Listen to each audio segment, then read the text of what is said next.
Good day, scholars. Welcome to American Revolution lesson number 5. Our objectives for today, what we will be learning about. We will identify key people in the French and Indian War, and we will learn about the events of the French and Indian War. So today, a big focus on the French and Indian War, as it is called. Remember that small battle we learned about in the last lesson? George Washington's battle with the French over those French forts that Britain said was on their land? Well, that battle that we learned about last time led to the French and Indian War. On one side were France, French colonists who were living in the colonies, and their Indian or indigenous people allies. On the other side was Great Britain, the British colonists living in the colonies, and their Indian or indigenous people allies. So take a moment, look at those two sides. So even though it was called the French and Indian War, it was a war between France and Great Britain. Each side had Indian or Native American or indigenous people as allies helping them in the war. In this war, which was also known as the Seven Years' War, the British were determined to drive the French out of the Ohio River Valley, where they had built those forts, and they were determined to take back Fort Duquesne. Remember, that fort, Fort Duquesne, was a British fort that had been captured by the French, and it was the French who renamed it Fort Duquesne. Well, Britain wanted that fort back, and they wanted the French off this land that they believed was British land. So the British sent General Edward Braddock and 2,200 troops from their regular full time army to take care of the job. They meant business. Now, Braddock was an experienced general, and he knew a lot about fighting wars in Europe. In Europe, fighting tended to take place in large open fields. Braddock really knew almost nothing about fighting in the woods of North America. Enter George Washington. Eager to join Braddock's army and help get back Fort Duquesne, George Washington offered to help. Yes, yes, the same George Washington who we learned last time had resigned from the Virginia militia after he became angry with the British for being angry with him. Now he again wants to help the British get France off that land. Think of it as an opportunity for him to finish what he started. But Braddock was stubborn and did not want to listen to anyone else's advice. He and his troops were taken by surprise just outside Fort Duquesne as the French and their Indian allies attacked them from hiding places in the woods. The bright red coats of the British soldiers made them very easy targets, and General Braddock himself was killed in the fight.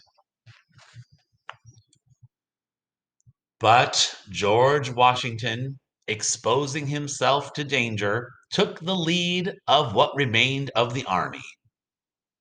As the fight continued, Washington had two horses shot out from under him, and later he found four bullet holes who had passed through pieces of his clothing where it was a little loose. Those bullets, luckily, did not hit his body. Four bullet holes in his clothing. Wow.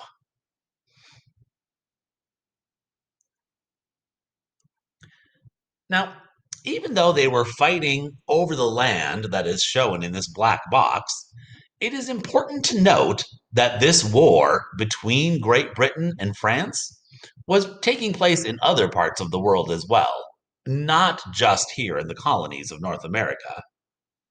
And it was not really going very well for the British anywhere. A man named William Pitt stepped in to take over Great Britain's foreign affairs, meaning managing the war, and he wanted to be sure that Great Britain kept control of the colonies. If it took more troops, well, he would send them. If it took more ships, well, William Pitt would send them. Now, all of this, of course, would cost more money, but William Pitt was willing to spend whatever was necessary to win. Pitt also knew something else. He knew that getting control of those two main rivers, the St. Lawrence River and the Niagara River, would help the British win the war. By gaining control of those two rivers, it would stop the French from using the rivers, and that would mean the French would run out of supplies. He sent the instructions to the British side, to the British, and his plan was put into action. With the help of their Indian allies and the British colonists living in America, the British took control of the two rivers and eventually captured Fort Duquesne from the French. When they captured it, they, of course, renamed it, calling it Fort Pitt, which is how the city of Pittsburgh, Pennsylvania got its name.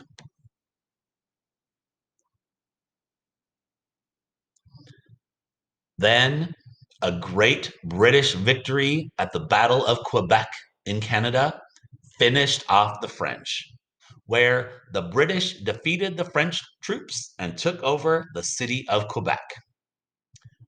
With the British controlling the city of Quebec, the St. Lawrence River, and the Niagara River, the French knew they had lost the war.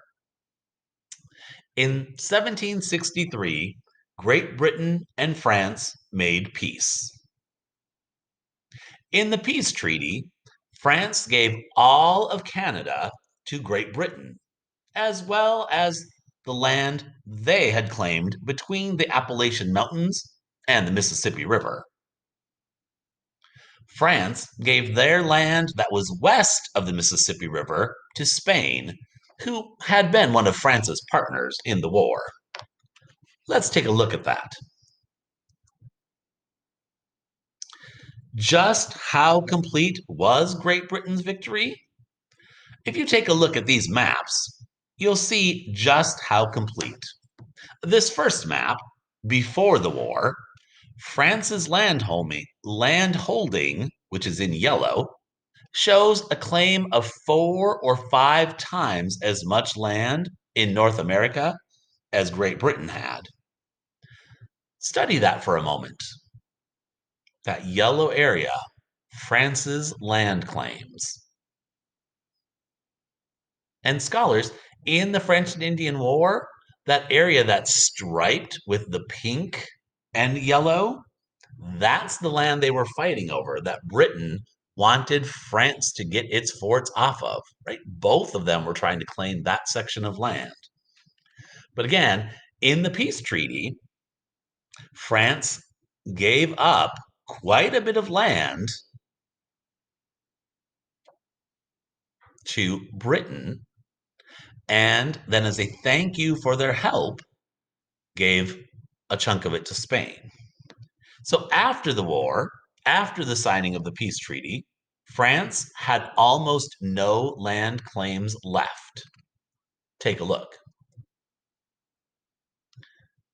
after the war, find those yellow areas, right? You have to look way to the south on the map and find that area that is today the country of Haiti as a spot where there is still French landholding after the war. Right?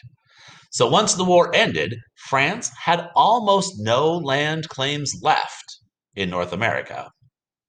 That made Britain the main European power in North America.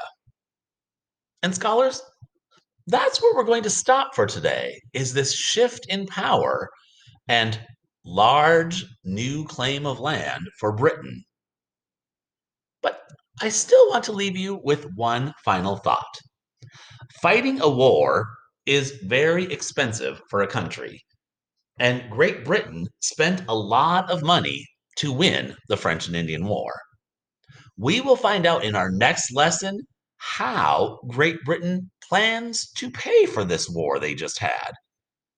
I'm going to give you a hint.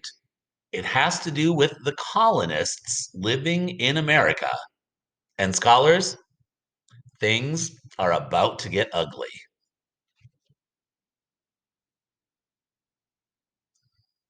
All right, checking in on our objectives for today. We identified key people in the French and Indian War. You heard names like General Braddock, uh, another lesson involving George Washington, and a man named William Pitt. We also learned about the events of the French and Indian War, the two sides and the allies they had, and which side won, and how it shifted the power and landholdings in North America. And now for your assignment. Remember, open that attached Google form, answer the questions about today's lesson, and as always, you may go back into the lesson, listen to information again, look at those slides, use it as a scavenger hunt tool. Remember, click the submit button at the bottom of the Google form to send your answers to your teacher. Good luck, scholars, and thanks for joining me for another history lesson today.